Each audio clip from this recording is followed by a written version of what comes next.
What's up, guys? Oh my goodness. I truly didn't know if I was ever going to make this video again, but it's here, and it's here very fast. Where has the time gone?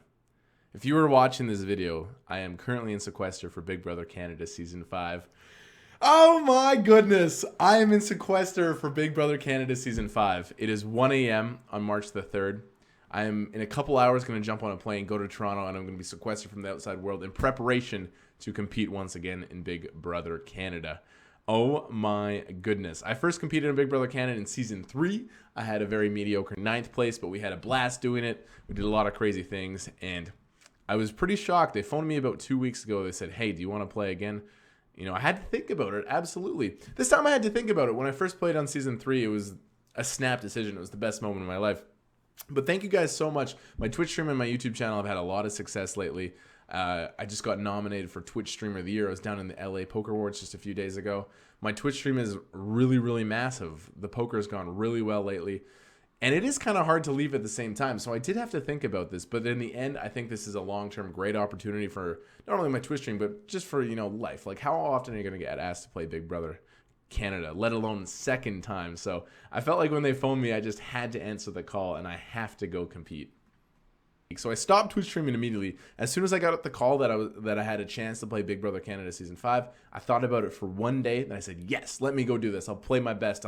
Again, thank you so much for choosing me. Like, I can't believe they picked me again. So I'll go represent you guys, hopefully the best that I can.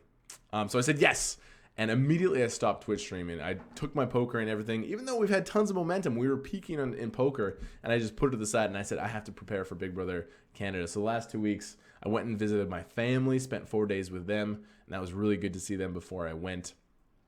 And I've just been preparing ever since in terms of trying to work out, get in physical shape, get everything prepared. Been a big process. Last time that I played, I was a 22-year-old that was playing live poker full time. I basically just picked up my stuff and left. This time I got a business. My Twitch stream is doing so well, and I'm super blessed. And but it's hard to leave that. So I've got some capable people that are looking out for me there. So on this video, I think I'm just going to ramble about my experience the first time with Big Brother Canada. I'm going to ramble about my pregame planning, my strategies, and, what's going to happen and how I'm going to go to this house. I don't know. The game hasn't started yet. I might get first out. I might win the whole thing.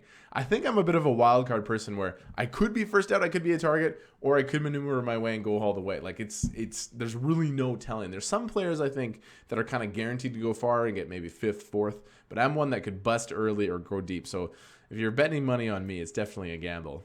I played Big Brother Canada 2 years ago, Season 3. I went in and unfortunately was a target right away. I got nominated the second week by Bobby when he was HOH. And if you've never watched Big Brother before, it's basically not a good idea to be a target very early. It significantly decreases your chance to win. So I was a target very early. I didn't get along with the Alpha Male Alliance. Somewhat clueless in some moments, but we were super active. I won 4 competitions, 2 HOH and 2 Power Vetoes. I was nominated multiple times. I got the veto used on me multiple times. I sabotaged. I got 2 missions from production. I sabotaged a balloon. I was doing all sorts of things. I was in a showmance. I had a gay flirt match. I think I had the most active 9th place finish ever in Big Brother. Like, for me to get 9th place, I did so much in such a short time, and that's not a good thing. In the first half of Big Brother, it's ideal, it's optimal to kind of do nothing and just float by, because like the stats show, if you go through the previous seasons, if you're getting nominated, winning power vetoes like in those early weeks, those players rarely succeed. So I played a very not active 9th place game, and I'm definitely not super proud of it, but I had a blast. I was super fun. I didn't hold the game personal at all. I'm friends with lots of people. It was probably the best experience of my life. So during my season, most of you guys know her, Peely. She made an appearance on the stream, or from the show. I fell in love with Pilar. I really did. I really fell for her very hard. In a paranoid environment where you're stressed, you don't really know what's going on, to have someone that you can have complete trust in, cuddle with and feel that intimacy, it's just something I couldn't resist. And it was really detrimental to my game, right? In an alliance of, Peely and Kevin, they're going to take on the bigger physical threat, which is Kevin in that alliance. So being the physical threat of a pair going forward is really bad strategically.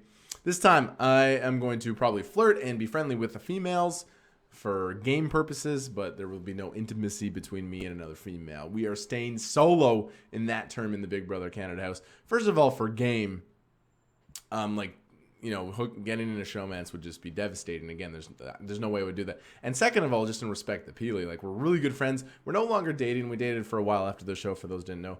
But we recently went our separate ways. We still talk all the time. We're really good friends. I'm sure she's going to cheer me on and be very excited for this opportunity. So yeah, no showmance for me. As Godfrey said in my season, this ain't no lover's paradise. This time, I'm a little more mentally mature. I'm 24 years old going into the house. I've had a few, and I feel like I've really grown up these last few years mentally. Like, not that I was immature when I was 21, 22, but I just feel like the last 2 years of my life, I've done a lot of things career-wise. I've made a lot of interesting relationships. I've really grown as a person. So, this time, I don't care about TV time. I don't care about being the charismatic guy. All I want to do is play a good Big Brother game. What am I doing to prepare and get ready? Well, it's a complex subject. A game like Big Brother is not solved by any means. There's a lot of, it's a social game. It's a game that it's hard to play by the numbers. But believe me, we're going to try. Thank you so much to my friend Sue, who has been working really, really hard. She has compiled the Big Brother Bible, is what we like to call it around here. So I'm going to sequester right now for, I think, maybe 6, 7, 8 days. I don't know actually when I'm going to go into the house. Sue has gone and done some research. Here I have, look how thick this thing is. This is a complete summary of the history of Big Brother Canada. So in these books is every single vote, every single nomination in a nice graph format like this. So you can see this is season 1. AJ was nominated. He was the Pawn Star in season 1. Season 2 votes, nominations. And my favorite part, I think this is going to be really useful for me to study, is the competition history. So if you watch Big Brother Canada, it's the same format every year. The competitions are different, but in the end, like, the game is really the same. The questions they ask for trivia are kind of the same. The physical competitions have similarities. It's pretty fun to look through these. Like, these are the season 3 competitions. When I got targeted in the second week, I won a Power of Veto, the Beaver competition. Kind of a must-win. I don't know. After the bathroom incident, I probably could have gotten out of it. There's the Ant Maze. So again, there's probably patterns to develop here, and especially the competition where Arissa asks people stuff. What before and after, days, hints, all this stuff. So, like, here we go. Season 2, the questions in before and after. Did Ika open a prize cooler before or after John opened a beer in Big Brother ice cooler? Did Allison move in before or after Kyle moved out? So just to know these questions. God, I'm looking at these final 3 HOHs. Again, I went home in 9th, so I missed basically the entire second half of the game. I was eliminated on day 49 of 70, but best time of my life. So during sequester, I'm going to be in sequester for probably, again, a week, give or take a few days. I'm really going to buckle down and study this. Sequester is not a time for me to relax. This is my last 7 days before I play Big Brother Canada for my second time, and probably last time. This is it. This is probably it for the reality TV career. So I'm really going to buckle down and make sure I memorize what kind of competitions and, try to figure out how optimally. Like in season 1, Peter Brown lost a Power of Veto slide puzzle, and he ended up losing the game. Like, that just can't happen for me. During sequester, I need to, get out some pieces of paper and, do the slide puzzle and figure out how to optimally solve a slide puzzle. Is this going to increase my chance? Is this all of this studying? Is this becoming like, well-versed in the Big Brother history? Is this going to help my chances to win? Maybe by like point, what of a percent. Again, it's hard to quantify. But at the end of the day, if I lose, I know I gave it my best, and I feel like I'm much better prepared this time.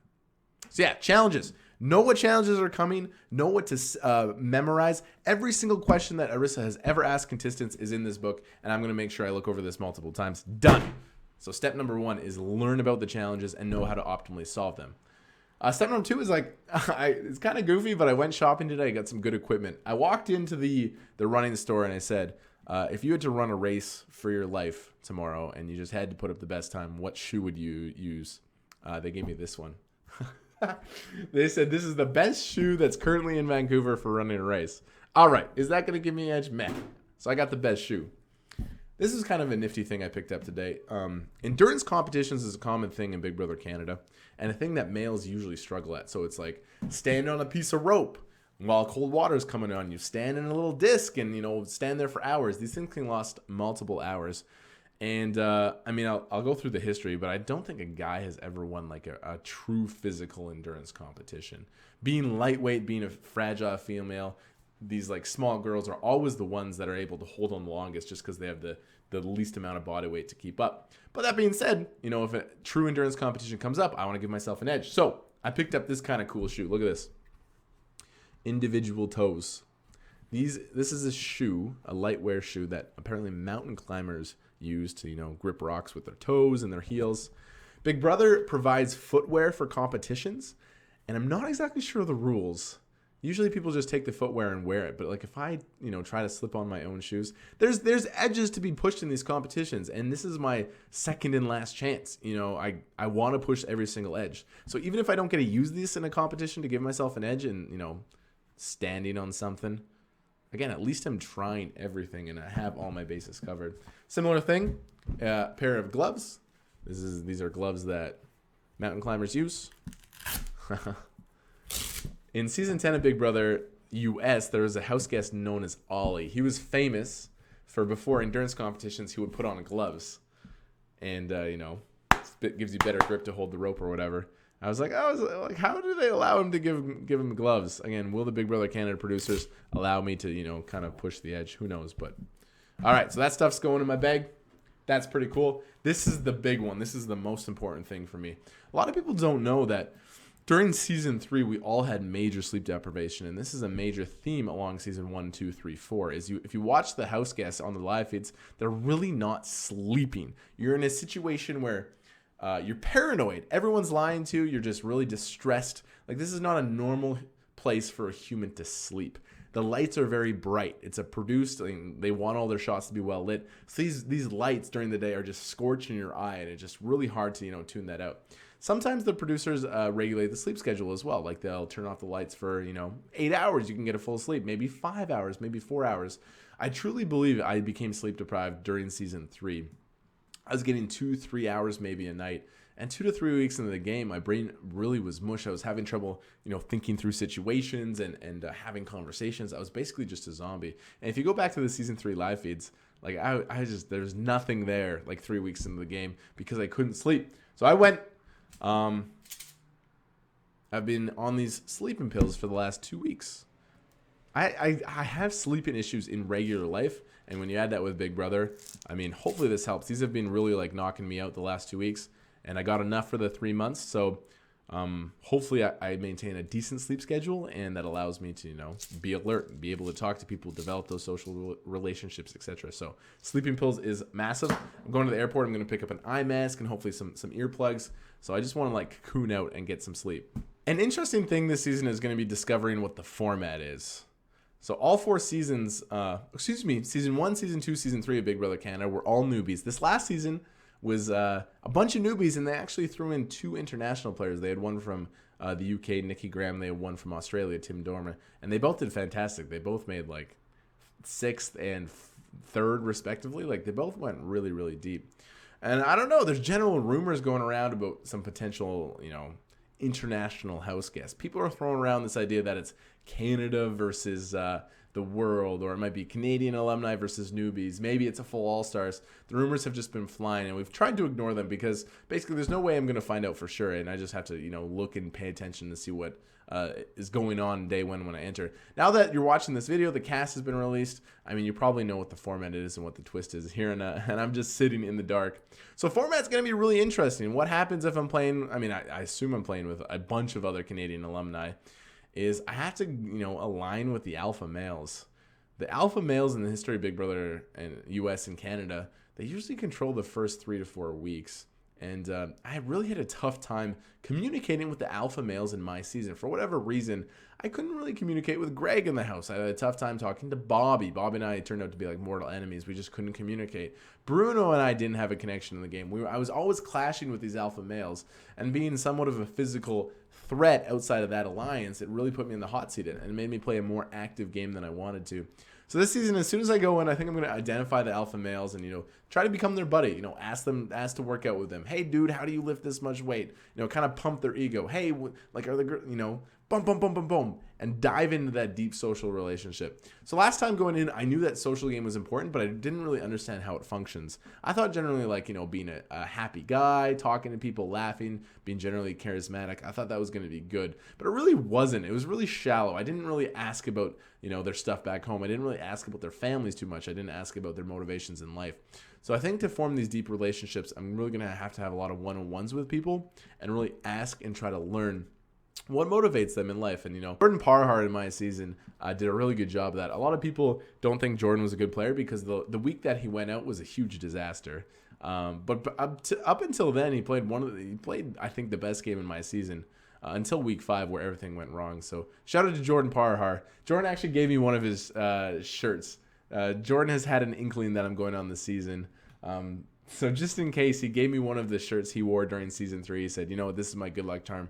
Take it if you're going on. And so it's pretty cool that Jordan gave that to me. I'm totally just rambling in this video. I imagine all the non-Big Brother fans have tuned out. I hope you guys are enjoying this. My mind is 1 a.m. I'm on a plane in 2 hours to go play Big Brother Canada again. Like, my mind is not thinking very clearly right now. I will sleep and relax and sequester. Oh, I can't believe I'm doing this again. After season 3, I had a really tough mental time. Don't know if it's depression. I mean, it definitely was borderline. So after season 3, I was devastated I didn't win, right? I got 9th place. I truly thought I was going to win. I was just a cocky little 22-year-old. Kevin 1.0 really thought he was going to win. I was really, probably not playing well enough to even come close. Anyway, yeah, I had a really tough time after the show. I lost, especially in the way I went out. If you forget, I went out in the triple eviction. So I was HOH and then evicted 45 minutes. In the span of 45 minutes, I went from being HOH to evicted. Not one vote to keep me. So I just got clean swept off the block, which is a great play by everyone else just to, take me out when they get a chance in the triple eviction. But yeah, I was just devastated. I thought that was my shot in life. I thought if I wasn't going to win Big Brother Canada, my life wasn't going to be as cool after. I thought the winners were like the celebrities. Those were the popular guys. And that my life would become full of opportunities if I won the show. I quickly realized that it's actually not that big of a deal. And that, people can find success and happiness in life through other reasons besides winning reality TV. But it took me a while to learn that. I had a rough time, if you want to call it depression or whatever it was. It was brutal, and it took me a long time to get out of it. Peely talks about that all the time. She's like, yo, Kevin, you were in a dark place, and I really, really was. And my parents talked about that too, how I just couldn't snap out of this Big Brother voodoo curse that they had on me. I don't think that is going to happen this time. I've been super blessed, again, I mentioned a couple times, with my career, with my opportunity. As soon as I get eliminated, take a little time and get back to that immediately. I'm coming back to something this time. I'm coming back to a career. I'm coming back to some momentum with my job. So yeah, hopefully I won't have this misery period of time I had after the show. I had an hour-long Skype call with my counselor today, my therapist basically, and I was telling him about the opportunity, and he put it really, really well. He said, Kevin, you're a winner. Like, not only did you get cast on Big Brother, which is a statistical feat in itself, he's like, you got asked back a second time. You're in the first group of Canadian alumni to ever play again. He's like, you are blessed. You are a winner. Whether you go out first or you go on to win the entire game, you have won. This is a positive thing. In poker terms, this is a free roll. This can only be a positive result. Sure, if I get 16th, it'll probably be a smaller net result than if I get first, but I'm a winner no matter what. I am blessed to have this opportunity, and I have to take it like that. So I really think with that mentality, you know what, if I get 14th, GG, you guys got me out early, I'm going to go back to regular life and try to succeed there. Quick shout out to my main sponsor, PokerStars. Hopefully I can represent you guys well in Big Brother Canada. Thank you so much.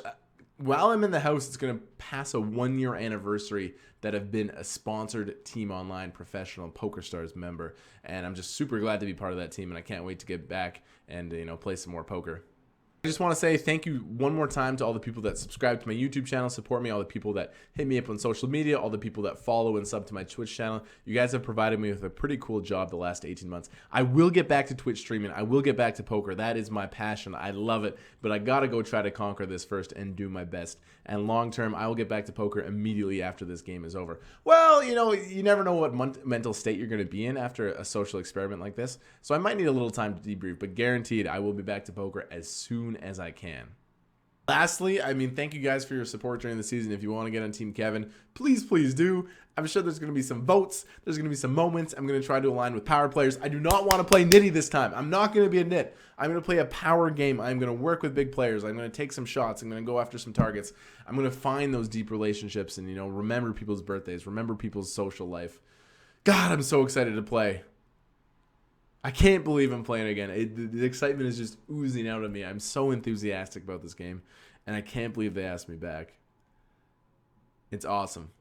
I'm really pumped to get in there, and, Y'all, I'm rambling. Thank you for the support. Links in the description if you want to support me this season. I will be back on Twitch after this adventure is over. Hopefully I have an extra $100,000 to my name, and hopefully I play a kick-ass Big Brother game. I'm going to go pack. I got to jump in a cab. My mind's going crazy. Thank you guys very much for the love. I'm going to need some Team Kevin people out there. There's going to be some votes. Canada always gets involved. Every single season there's a defining moment where Canada decides basically where the game goes. If you guys can watch the live feeds, I'm going to be working my ass off socially and strategically. If you guys can support me and kind of, tip that twist in my favor, I would love you forever. Peace! Let's go win Big Brother Canada, baby. Let's go!